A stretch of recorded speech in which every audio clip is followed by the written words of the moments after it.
Assalamualaikum warahmatullahi wabarakatuh. Perkenalkan, nama saya adalah Septi Setiaji. Saya dari kelas C4 Manajemen. NPM saya 101222151. Di sini saya akan menjelaskan tentang apa itu capital budgeting. Capital budgeting adalah proses perencanaan dan pengambilan keputusan untuk menentukan investasi jangka panjang yang akan dilakukan oleh perusahaan. Proses ini melibatkan evaluasi proyek atau aset potensial seperti pembelian mesin baru, pengembangan pabrik, peluncuran produk baru, atau akuisisi perusahaan lain. Tujuannya adalah untuk memastikan bahwa sumber daya perusahaan digunakan secara optimal untuk menghasilkan keuntungan maksimal dalam jangka panjang.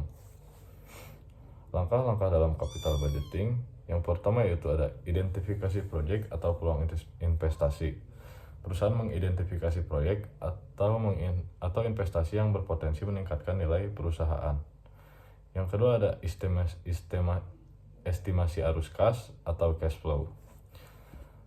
Memperkirakan arus kas masuk dan keluar yang dihasilkan dari investasi selama masa manfaatnya. Yang ketiga yaitu penentuan biaya modal atau cost of capital atau COC, yaitu menghitung biaya modal yang diperlukan untuk mendanai proyek sebagai tingkat diskon rate untuk mengevaluasi arus kas. Yang keempat yaitu evaluasi proyek menggunakan teknik evaluasi seperti NPV atau Net Present Value, atau menghitung nilai sekarang dari arus kas masa depan. Ada Internal Rate of Return atau IRR, yang tingkat pengembaliannya membuat NPV sama dengan 0. Atau ada payback period atau waktu yang dibutuhkan untuk mengembalikan investasi awal. Ada PI atau probability index, rasio yang antara nilai sekarang arus kas masa depan dengan investasi awal. Yang kelima ada pengambilan keputusan atau memilih proyek yang memenuhi kriteria tertentu, misalnya NPV positif atau IRR lebih besar dari biaya modal.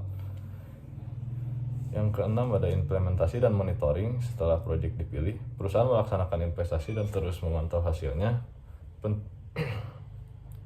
Pentingnya capital budgeting. Apa sih pentingnya capital budgeting? Yang pertama yaitu membantu perusahaan mengalokasikan sumber daya terbatas secara efisien. Yang kedua memastikan investasi yang dipilih menghasilkan keuntungan yang optimal. Yang ketiga mengurangi resiko kerugian dari keputusan investasi yang salah.